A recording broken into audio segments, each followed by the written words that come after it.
तो ऑपरेशन लूट, जिसमें जी बिजनेस ने खुलासा किया क्यूनेट नाम की एक कंपनी का, जो लोगों को बेवकूफ बनाकर पहले कंपनी में पार्टनर बनाने का सपना दिखाकर उनसे लाखों रुपए ऐंठती है और उसके बाद उनको मजबूर करती है कि वो अपने ही तरह दूसरे लोगों का ब्रेन वॉश करके उनको भी फंसाएं, और नेटवर्क मार्केटिंग को इसका जरिया बनाया जाता है, जिसमें आपको अपने जरिए दो और लोग जोड़ने होते हैं कंपनी में।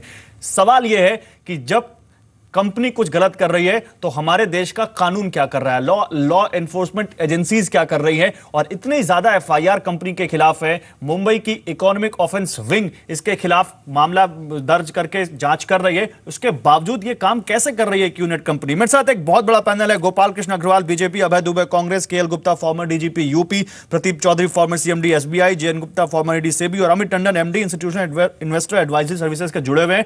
आलोक मेरे सहयोगी मेरे साथ जुड़े हुए हैं। आलोक, इस दौर की शुरुआत में आपसे करूंगा। क्यूनेट के बारे में हमने दिखाया, क्यूनेट कैसे लोगों को लूट रहा है यह दिखाया, और लोगों को कैसे ब्रेन वॉश कर रहा है यह भी दिखाया। क्या क्यूनेट के बारे में अभी तक कोई कॉन्क्रीट कार्रवाई हुई है, जरा ये बताइए।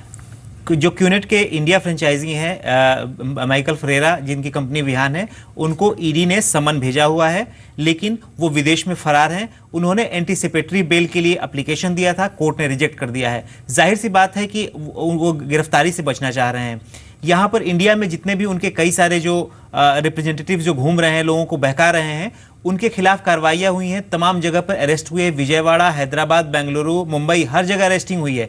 उसके बावजूद भी इस कंपनी पर एक तरह से पूरे पैन इंडिया लेवल पे कोई कार्रवाई नहीं हो पा रही, क्योंकि वो अभी सिर्फ ये मुंबई में हुआ है, कुछ जगहों पे हुआ है। अभी हम देखें दिल्ली और नॉर्थ इंडिया में पूरी तरह से ग्रिप कर चुका है। और एक पूरे अंदाजे में मैं बताऊं तो कम से कम इस देश में 5 लाख से ज्यादा ऐसे लोग हैं जो क्यूनेट के लिए फंस चुके हैं, और 30,000 लोगों को इन्होंने खास तौर से कह सकते हैं शातिर तरीके से अपॉइंट किया हुआ है, जो कि लोगों का ब्रेन वॉश करते हैं। तो 5 लाख से ज्यादा लोग फंसे हुए हैं। अब अंदाजा लगा लीजिए कि अगर कंपनी में शुरुआत में आपसे 2 से 10 लाख के बीच में इन्वेस्ट कराती है, तो अगर 5 लाख लोग इसमें हैं तो कितना कमा रहे हैं और कितना लुटा चुके होंगे। बहुत बड़ा रैकेट चल रहा है और लगाम लगने को तैयार नहीं है। केएल गुप्ता साहब, आपने ये पूरा पैटर्न सुना, आपने पूरा मामला जाना, आप और जैसा कि आलोक जिन्होंने इस पूरी खबर को कवर किया हुआ है, जी मीडिया संवाददाता आज बता भी रहे हैं कि कई जगह एफआईआर भी दर्ज है, उसके बावजूद क्यूनेट पर लगाम नहीं लग पा रही है। सर ठीक है, लोग लालच में आकर अपना पैसा झोंक रहे हैं, तो क्या देश के कानून में इतनी ताकत नहीं है कि जो लोग इनका जो कंपनी इन लोगों का मिसयूज कर रही है उसको रोक पाए? नहीं, अभी आपने जो पिरामिड दिखाया कि एक आदमी टॉप में है, वो तो विदेश में बैठा है, इसके बाद 2-4 और हैं जैसे फेरेरा जैसे फ्रेंचाइजी हुए, इसके बाद नीचे वाले जो हैं दे आर ऑल विक्टिम्स।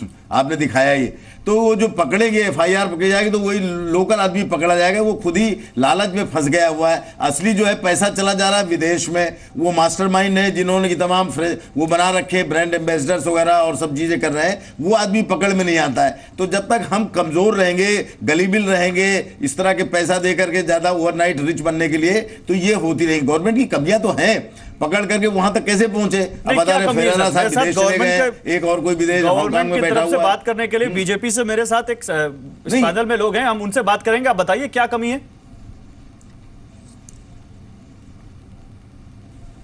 यही है कि एक तो हमारा जो कंपनी लॉ बोर्ड या जो कॉमर्स मिनिस्ट्री है वो करे काम इसमें, और इसके बाद अपना जो सीबीआई, हमारे पुलिस अफसर इतने कॉम्पिटेंट भी नहीं, ट्रेंड भी नहीं है, they are not so expert, उनके पास काम बहुत ज्यादा है। ये एक्चुअली इसको कानून बना के सख्ती से रोकने का भी जरूरत है, और अच्छे एक्सपर्ट लगाए जाए, सेंट्रल लेवल पे जांच करें। ठीक है, मैं गोपाल कृष्ण अग्रवाल से सवाल का जवाब लूंगा, लेकिन उससे पहले जेएन गुप्ता, मैं आपकी भी प्रतिक्रिया जानना चाहूंगा। जो यहां पर केएल गुप्ता साहब कह रहे हैं, क्या वाकई हमारे देश में कोई ऐसा कानून नहीं है जो इस तरह के डायरेक्ट सेलिंग जो कंपनीज हैं, जो लोगों को बेवकूफ बना रहे हैं, इनको पकड़ सके, इन पर लगाम लगा सके? देखिए, मुझे समय दिए, मैं आपको समझाऊंगा कि इसमें कानून की कहीं कोई कमी नहीं है, और ये जान लीजिए कि हर चीज के लिए कानून नहीं बनाया जा सकता है। जो हमारा एग्जिस्टिंग कानून है वही काफी है। लेकिन ये प्रॉब्लम हम हमेशा से बोलते आ रहे हैं कि जितनी भी स्कीम्स होती हैं, ये जब आदमी मर जाता है तो पोस्टमार्टम के लिए लोगों के पास आती हैं। मैं हमेशा से बोलता है कि इन सब स्कीम को रोकने के लिए सबसे पहले जरूरी है कि हमारा बैंकिंग सिस्टम को जागरूक होना पड़ेगा। अब जैसे क्यूनेट ने इंडिया में कहीं ना कहीं अकाउंट खोला होगा, तो अगर हमारा जो बैंक है जिसने अकाउंट खोला था, अगर वो इससे पता करे कि आपका भाई बिजनेस मॉडल क्या है, आपके पास रोज 2.5 लाख रुपए 3 लाख रुपए 50 लोगों से आ रहे हैं और ये पैसा क्यों हांगकांग जा रहा है, तो फर्स्ट चेक पॉइंट वो हो जाएगा। लेकिन वहां इसलिए नहीं होता है कि कंपटीशन इतना है बैंकों के बीच में कि अगर आज मैंने एक ABC बैंक ने नहीं खोला तो कोई XYZ बैंक खोल लेगा, इसलिए मैं ही खोल लेता हूं। दूसरी बात ये रही कि हमारे यहाँ कोऑर्डिनेशन की कमी है कि मान लीजिए एक मुंबई के पुलिस स्टेशन में ये रिपोर्ट दर्ज हुई, तो ये चीज हमको कायदे से आगाह कर देना चाहिए बाकी सब जगह के कि इस तरह के किस्से आ रहे हैं, आप जरा अपने एरिया में देखिए। तीसरी चीज हमारी ये कहनी है कि ये इसमें हम चाहे कितना भी कुछ कर लें, ये एक देखिए स्कीम में क्या क्या उसने सेल ऑफ गुड एक्ट के अंदर सेल की, तो वो अगर उसने जैसे मैंने बताया सप्लाई कर दिया तो मामला खत्म हो गया। हमारे यहाँ सबसे जो हमें दोषी है वो हमारा जुडिशियल सिस्टम है। वो ईमानदार जरूर है, लेकिन चूंकि उसके यहाँ डिले इतना होता है कि कोई भी आदमी एक तो जानना चाहता है, दूसरा होता है ये तो आप ऐसी बात कर रहे हैं जैसे आज हमें लग रहा है कि हम कितने लाचार हो चुके हैं। दोषी हमारे सामने हैं और उसके बावजूद हम उस पर कार्रवाई नहीं कर पा रहे क्योंकि हमारे पास कोई सीधा कानून नहीं है। घुमा फिरा के जब तक हम मुझे पूरा कर लेने दीजिए। हाँ जल्दी जल्दी एक मिनट मुझे पूरा कर लेने दीजिए। जो हमारा जुडिशियल सिस्टम है, जुडिशियल सिस्टम में यह है कि कोर्ट भी सिर्फ उन वकीलों की सुनता है जो हाई फाई वकील हैं, जो दिन का 10 लाख 15 लाख लेते हैं। जो सीनियर एडवोकेट कहलाते हैं उनको डेट पे डेट मिलती है, उनकी बात सुनी जाती है। जो जूनियर एडवोकेट है, जो गरीब आदमी का एडवोकेट, उसकी कोई सुनवाई नहीं होती है। तो हमें जुडिशियल सिस्टम में भी चेंज लाना पड़ेगा सर। लेकिन सवाल यह है ये चेंजेस तो एक लॉन्ग टर्म एक्सरसाइज है जिसको हम धीरे धीरे करेंगे। अभी कैसे लगाम लगाएं। और प्रदीप चौधरी आपसे भी यही सवाल है, जो बात यहां पर जैन गुप्ता साहब ने उठा दी कि बैंकों में बड़ा कंपटीशन है, बैंक खुद इस बात की तह तक नहीं जाते कि भाई कोई कंपनी लीगल काम कर रही है, इलीगल काम कर रही है। क्या बैंक भी शक के दायरे में आएंगे इसके? नहीं, ये I don't know Jain Gupta ji किस आधार पे ये बात कह रहे हैं। पहली बात यह है कि जो हमारे देश के बहुत बड़े जूरिस्ट थे मिस्टर पालकीवाला, उन्होंने कहा था कि there are too many laws but too little justice.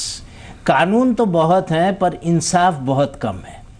तो यही है। और ये क्या है, हर राज्य में अलग अलग है। तो आप महाराष्ट्र में गड़बड़ करके उड़ीसा चले जाओ, उड़ीसा में गड़बड़ करके यूपी चले जाओ, फिर तमिलनाडु चले जाओ, तो आपको ढूंढते ही रह जाएंगे।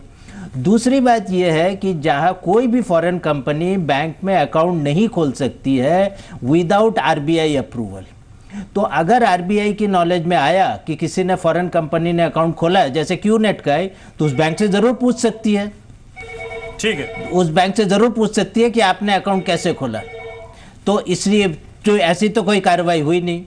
दूसरी बात यह है कि तो जो दूसरे हैं पॉन्जी स्कीम है, ये तो सामान दे के किया, पर पॉन्जी स्कीम्स पे भी रोक लगनी चाहिए और प्रोसेस सिंपल होना चाहिए। ठीक है सर, ठीक है। मैं इससे पहले कि टोल फ्री नंबर है, इस पे आप कंप्लेंट करिए। ओके सर, मैं इससे पहले कि Gopal Krishna Agrawal spokesperson BJP उनसे सवाल पूछूं, हम आपको दिखाते हैं जी बिजनेस के इस खुलासे का असर क्या हुआ है। QNet पर जी बिजनेस के खुलासे पर एक बड़ा बयान आया है सरकार की तरफ से। कंज्यूमर अफेयर्स सेक्रेटरी ने जी बिजनेस से बातचीत में कहा है कि डायरेक्ट सेलिंग मार्केटिंग की गाइडलाइंस पर कमेटी काम कर रही है और कमेटी इस महीने रिपोर्ट देगी। उन्होंने कहा कि रिपोर्ट आने के बाद डायरेक्ट सेलिंग पर कानून बनाया जाएगा और बाकी पॉन्जी स्कीम्स सेबी एक्ट के तहत आएंगी, यानी ये स्कीम अलग होगी जो डायरेक्ट सेलिंग के तहत आएगी। देखिए क्या कहा है कंज्यूमर अफेयर्स सेक्रेटरी ने। बिल में तो इवन डायरेक्ट सेलिंग का मेंशन है, तो वी विल शॉर्टली, एक कमेटी भी बनी हुई है डायरेक्ट सेलिंग के ऊपर। इन अ मंथ्स टाइम उसका रिपोर्ट गवर्नमेंट को देंगे, फिर गवर्नमेंट एग्जामिन करके लॉ मिनिस्टर को कंसल्ट करके गाइडलाइंस कुछ बनाने का अटेम्प्ट कर रहे हैं। अभी तो गाइडलाइंस बनेंगे, एक्ट बनते ही उसमें फिर डायरेक्ट सेलिंग पे भी रूल्स एंड रेगुलेशंस लाएंगे। जो डायरेक्ट सेलिंग नहीं है वो और कोई पॉन्जी स्कीम में, तो वो तो already there is another act, separate act है उसके लिए, उनको डील करने के लिए सेपरेट एक्ट है। गोपाल कृष्ण साहब, अभी तक हम लोग गाइडलाइंस ही बना रहे हैं, यहाँ लोगों को चूना लगा जा रहा है लाखों करोड़ों रुपए का और हम बैठे भी गाइडलाइंस ही बना रहे हैं। क्या ये डिले नहीं है? देखिए, मैं आपको इसमें स्पष्ट कर दूं, क्योंकि मैं चार्टर्ड अकाउंटेंट भी हूं, सारे जानता हूं कि पहली बात है कि हमारे यहाँ कानून सफिशिएंट है। MPID एक्ट और EOW के पास पावर है किसी के भी बैंक अकाउंट को, किसी के भी एसेट्स को वो तुरंत वो फ्रीज कर सकते हैं और उसको अटैच कर सकते हैं केसेस में। अब व्हाइट कॉलर क्राइम्स में प्रॉब्लम क्या आती है कि मल्टीपल स्कीम्स जब चल रही हैं तो आप कैसे सेग्रीगेट करोगे कि कौन सा फ्रीज करने के लिए बनी है, कौन सी स्कीम्स जो इन्वेस्टर या जो आदमी है उनको लूटने के लिए बनी है, कौन सी जेन्युइन है। इस सेग्रीगेशन में जरूर इन्वेस्टिगेशन की जरूरत होती है, इसलिए थोड़ा डिले होता है। लेकिन एक बार अगर ईओडब्ल्यू या किसी को भी इन्वेस्टिगेशन एजेंसी को पता चल जाए तो उसके पास सफिशिएंटली पावर है कि उसके एसेट्स को फ्रीज कर दे, उसके बैंक अकाउंट्स को फ्रीज कर दे और उससे रिकवरी के प्रोसेस को कर दे, चाहे उनको जेल में भेज दे और प्रॉपर आगे से कर सके। तो मुझे लगता है कि हमें ये नहीं है, पीएमएलए भी एक्ट है, अगर विदेशों में ये मल्टी लेयरिंग करते हैं। इतने एक्ट हैं उसके बावजूद आप कह रहे इतने एक्ट हैं, इतने कानून हैं, उसके बावजूद लोगों का पैसा लूटा जा रहा है सर। तो लोग सोसाइटी की रक्षा करने की जिम्मेदारी किसकी है? बिल्कुल सरकार की है। चुनी हुई सरकार की है, सरकार की मल्टीपल एजेंसीज की है, ईओडब्ल्यू की है और जो इन्वेस्टिगेशन एजेंसी की भी है। अगर हमारे पास तो सीबीआई भी है, फिर सर तो वो कहां है? सीरियस फ्रॉड इन्वेस्टिगेशन ऑफिस के पास पावर है।